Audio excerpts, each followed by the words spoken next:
Okay, so we're going to finish talking about carbohydrates by talking about their functions. And we're going to leave out the last section of chapter 13, which is experimental methods that we use to study carbohydrates. So, hopefully one of you will choose to do your term paper on that, and you'll learn something cool about it. All right, so we're going to just start by reminding you that our glycosidic linkages are classified as alpha or beta based on the stereochemistry of the anomeric carbon. Okay, so if we have two units of glucose, okay, so these are both D-glucose that come together, okay, and they're going to form a glycosidic bond to maybe make the beginning of a polymer, but in this case a disaccharide. They can form a glycosidic bond between the anomeric carbon, okay, of one unit and any of the hydroxyls really on the other unit. So we can get a 1-to-1 bond, a 1-to-2, a 1-to-3, a 1-to-4, or a 1-to-6 glycosidic bond. Okay.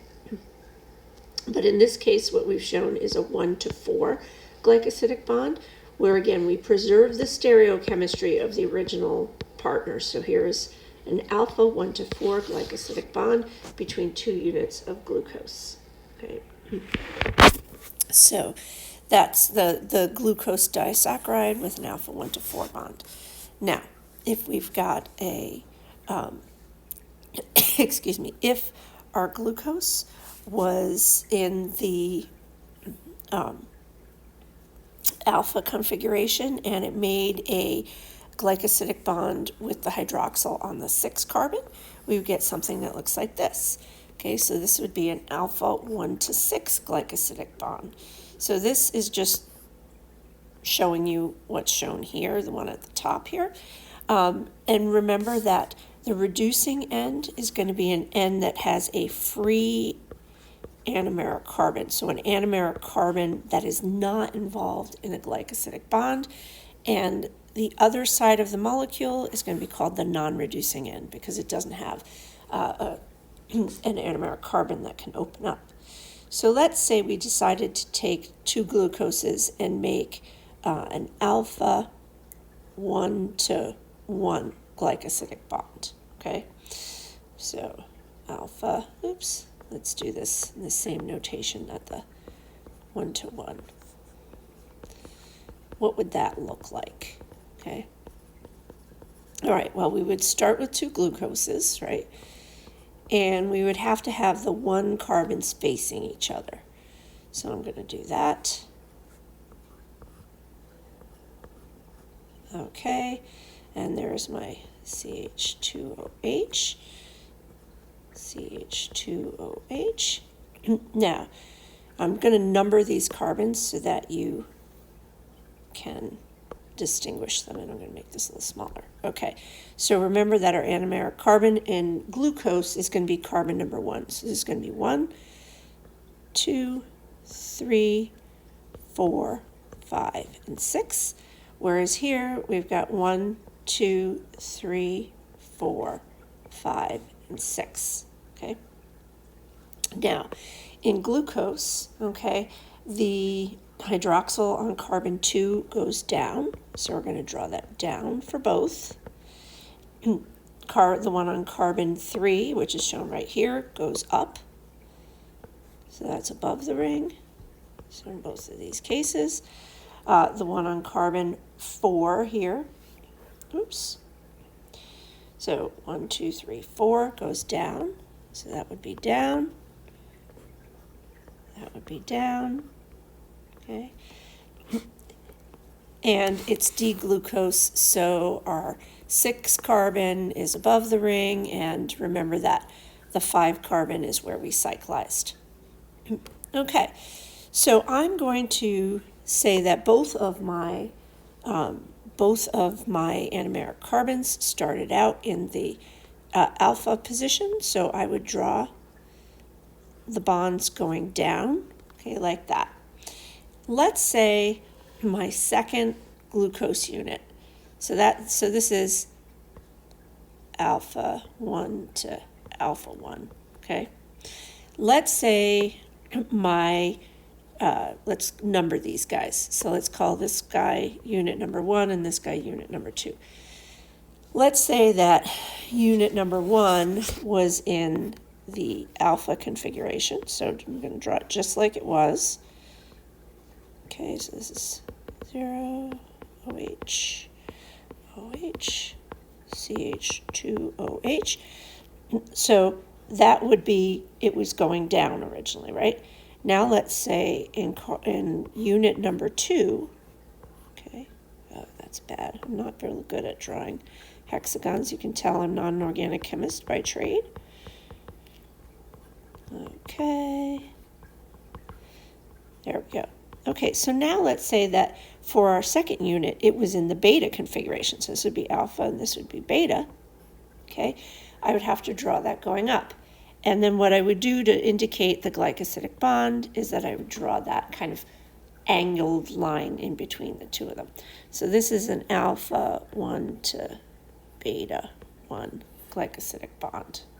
Okay? All right, so that's how we would make a disaccharide, but anytime that you're making a glycosidic bond, the same kind of notation and nomenclature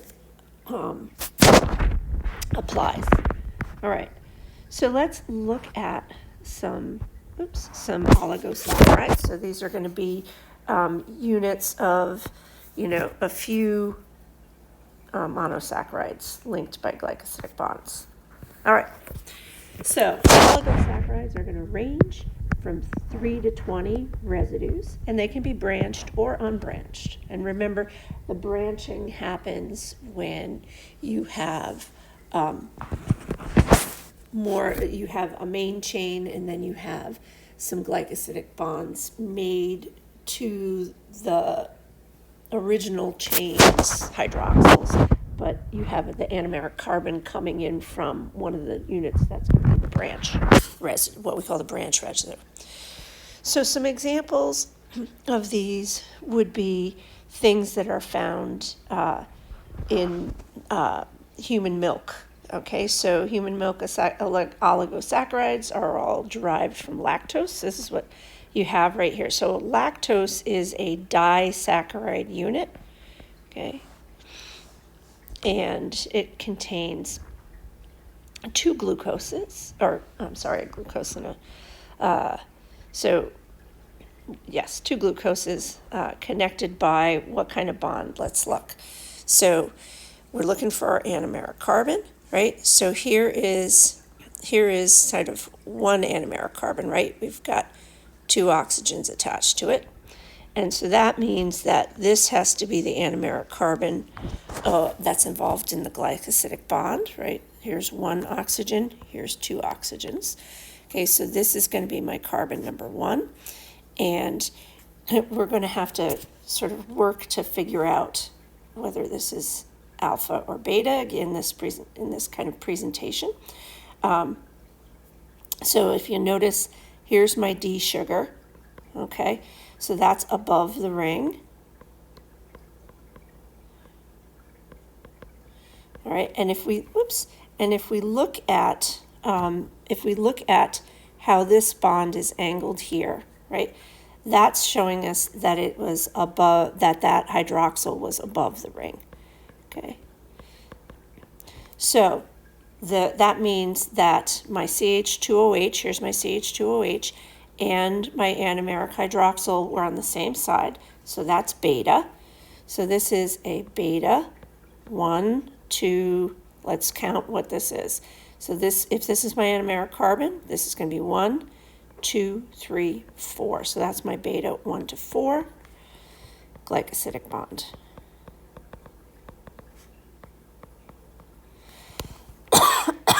Okay. All right, so these are just two examples of oligosaccharides that are found in human milk.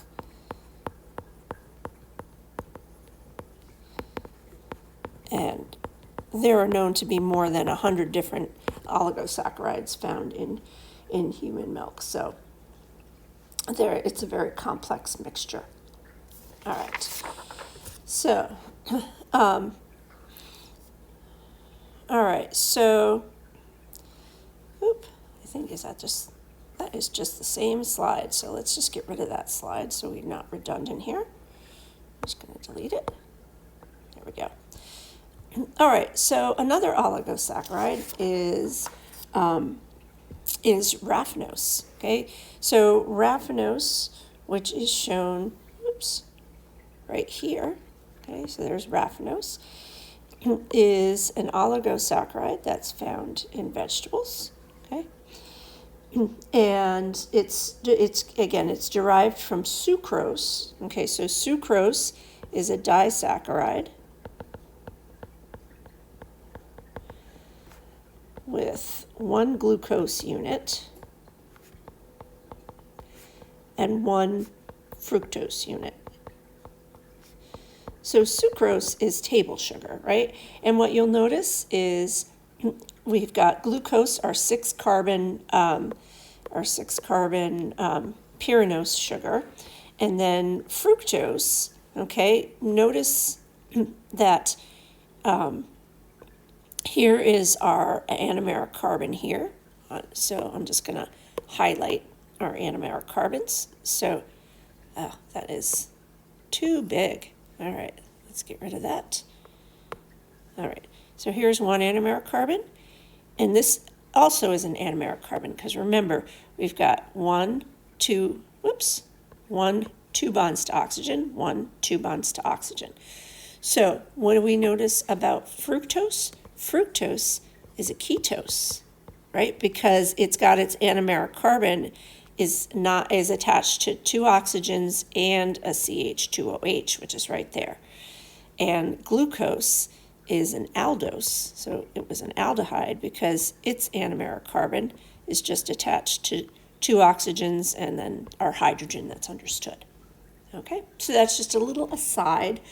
Okay, this is a furanose here because we've got the pentagonal ring, and this is a pyranose because we have the hexagonal ring. Okay, so one thing that you should note, okay, is that in this particular case, okay, let's look at this other unit here. This is galactose. So galactose is the same thing as glucose, except on our 4 carbon, the hydroxyl goes up instead of down. So if we look 1, 2, 3, 4, here it's going down, here it's going up. So let's highlight those. So those are our epimers, right? So I'm just going to change it so that we're highlighting the epimeric carbon there. There we go. Okay. So let's look at this connection between these 2 units. Okay. So let's count. So we've got 1, 2, 3, 4. There's carbon 5. This is carbon 6 right here. Okay. So carbon 6 is involved in the glycosidic bond between these 2 units, which means in galactose, carbon 1 is going to be the anomeric carbon involved in the bond. So now we just have to figure out whether it's alpha or beta. Well, here's our CH2OH up here above the ring, and the oxygen is shown below the ring here. So that's an alpha 1 to 6 glycosidic bond. Okay? So the thing that is key about the fact that raffinose, which is found in vegetables, okay, has alpha 1 to 6 glycosidic bonds, neither humans nor pigs can break down that bond. Okay? So humans and pigs cannot break alpha 1 to 6 glycosidic bonds because we don't have the enzyme. Okay, because we lack an enzyme to do so. But you know who does? Bacteria. And so when you consume something like broccoli, okay, the bacteria in your gut will enjoy feeding on this and breaking this down to get at these particular monosaccharides that they can use for energy. And what do they produce as a result of their growth? They produce gas. Okay, so that's what happens to us. Okay, so that results in gas buildup in our tummy. And as your textbook so charmingly states, flatulence as a result of that.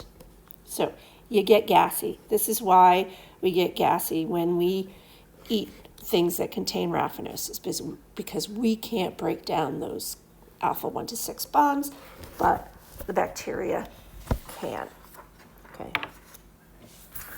Okay, so let's talk more about some structural carbohydrates. So now we're going to be talking about polymers, okay? So polymers. So polymers are going to be made of generally repeating units. And so cellulose, okay? So cellulose is the thing that's going to give structure to plant cell walls, okay? So the wood pulp from trees or that gets used in paper, okay, are all going to be made out of cellulose. So it's made up of repeating units of what we call cellobiose, which is a disaccharide, right? And that disaccharide contains beta 1 to 4 bonds, okay? And if you notice that the cellobiose, okay, is made up, it's a disaccharide of glucose units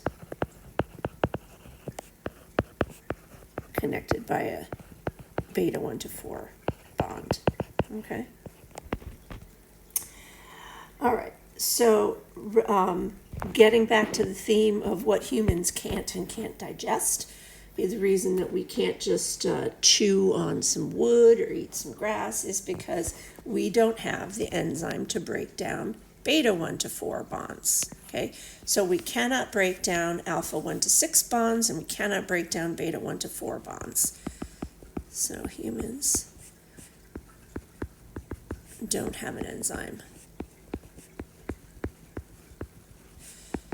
to break this type of bond. Okay. Now, we do have an enzyme that breaks down alpha 1 to 4 bonds, and that's why we can break down starches, but not cellulose, okay? Because starch is made out of alpha 1 to 4 bonds. So if we go back to our amylose, okay? So amylose is what we call starch, okay? And humans can break down this kind of linkage. So humans have enzymes to break this down.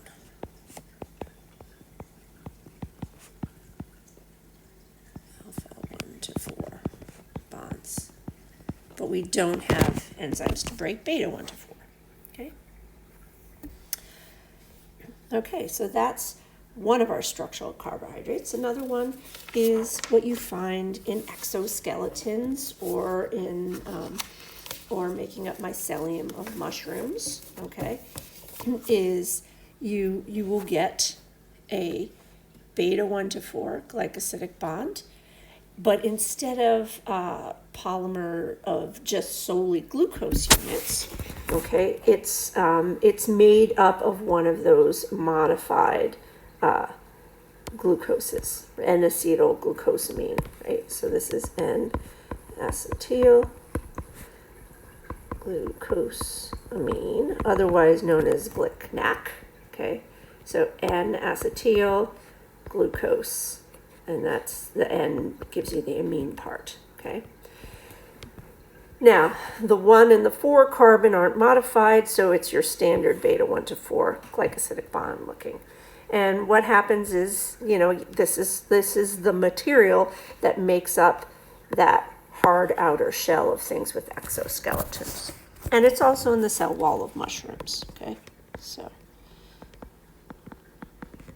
wall of mushrooms. Okay? And there's an enzyme called chitinase that could degrade that. Okay, so we've looked at a couple examples of things that build structure, that help a cell wall from a plant stay rigid, that might produce an exoskeleton for an animal, or might be in the cell wall of a mushroom. So now let's talk about another kind of structural role which humans would use, and that is things called glycosaminoglycans, okay? So these are things that are going to be used in that interstitial fluid, in the fluid in joints and tissues.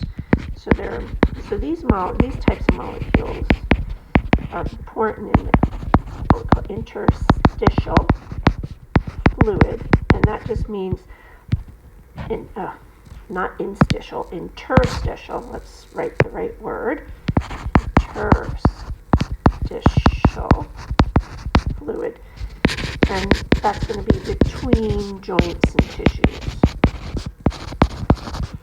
Okay, so we use carbohydrate compounds for lubrication. They're very hydrophilic, right? We've got all those hydroxyl groups, so they're going to be really attractive to water, okay? So what do we have is we've got their linear polysaccharides, and we can go back to our wider, thing here. There we go. So they're linear, okay? They're polysaccharides, and they're made of hexosamines. So hexose, remember, is, in this case, our 6-carbon monosaccharide. All right.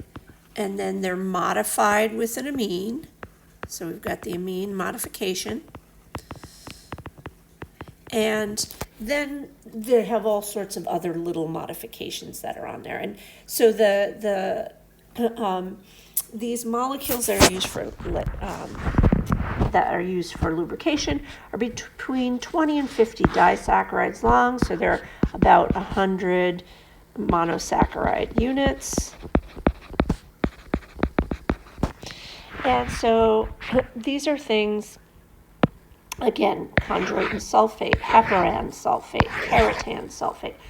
If you look over here, okay, they've got that amine, acetylamine group, okay, but they've also got sulfates added in key positions, okay, and this is going to make it more polar. It's going to give it a charge. It's going to make it more attractive to water as a solvent.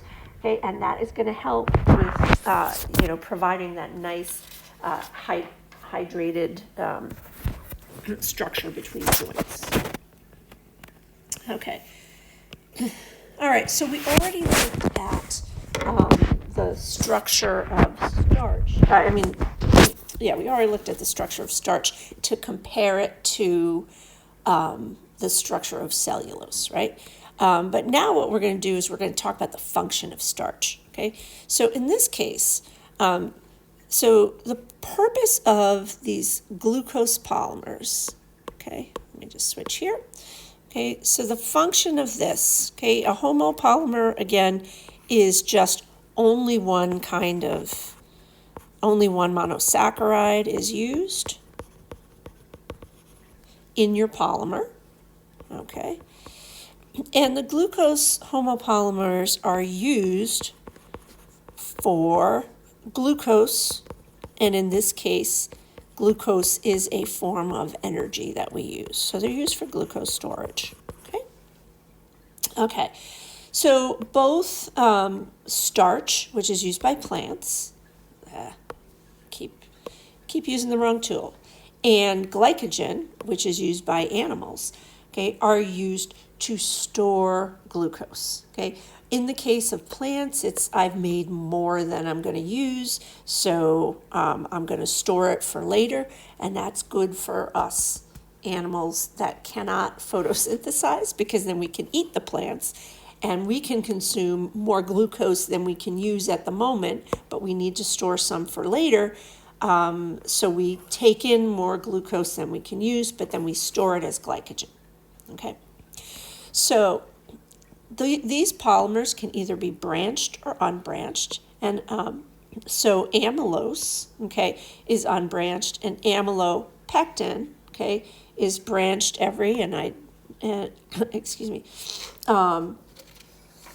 is branched every, I want to say about 20 residues. Okay. And the difference between the branched storage form that's found in glucose, that's found in plants and that found in animals, okay, is that the branching, okay, in animals is much more extensive. So, more extensive than in amylopectin. So let's just say in plants. So it's about every 10 residues. Okay, so lots and lots and lots of branches. Okay. So typically amylopectin is what you would would be considered like insoluble starch, but our glycogen is a soluble form of storage polysaccharide. Excuse me. All right, so let's look at the difference between amylose, amylopectin, and glycogen. Okay, so now we're considering our energy storage polymers, and energy in this case is glucose units. Okay, so let's start with unbranched. So remember that amylose is unbranched, okay? And this is really the only one that we can get with carbohydrates, it's really hard to get an exact structure because they're very flexible molecules. And so the only real regular structure one is amylose. The amylopectin and glycogen, not as regular structures. So I'm going to zoom in here. Okay. So what happens with the amylose is that it actually makes a helical structure. So you can see it end on right here, and this is a sort of a side view showing you the helix. It's a big, wide, very hydrophilic helix. Okay, so the key point is that amylose, okay, the unbranched plant storage. So this is the unbranched plant. Oops. Glucose storage polymer.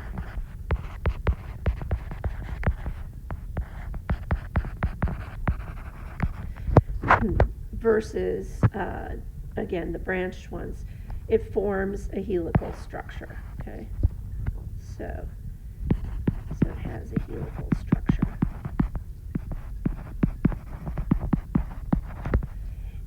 And so when you're doing that, there's like a classic experiment in biology to show diffusion across a membrane. And I remember doing this in like high school, where you have dialysis tubing, and you put starch inside the dialysis tubing, a solution of starch, and then on the outside you have a solution of water with iodine in it. And so what happens is when iodine enters the part of the chamber with the starch, so when it crosses that membrane, the iodine can actually fit in the center of the helix. All right, and when that happens, you get the starch turns purple because of the iodine in the middle of it. So that's just it's because that iodine can just fit inside the center of the helix, and it changes everybody's electronic environment. So now we have colored properties. All right, so now let's talk about what is kind of more important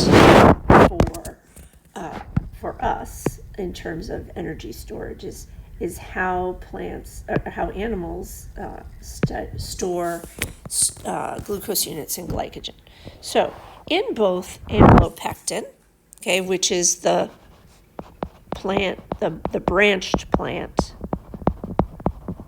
polysaccharide, and glycogen, which is the animal one, okay, there's the same thing. They've got chains of glucoses connected by alpha 1 to 4 linkages with alpha 1 to 6 branch points. So that's the key thing. We've got alpha 1 to 4 linkages and alpha 1 to 6 branch points. Okay.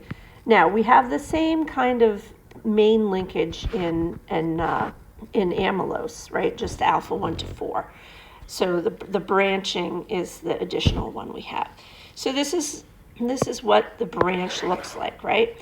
And anywhere you have that hydroxyl group on the 6 carbon, you can make an alpha 1 to 6 branch if you have, a free anomeric carbon on a unit coming in. And again, the difference between your animal and your plants is animals do this more frequently, again, so every 10th unit as opposed to every 20th, 25th unit.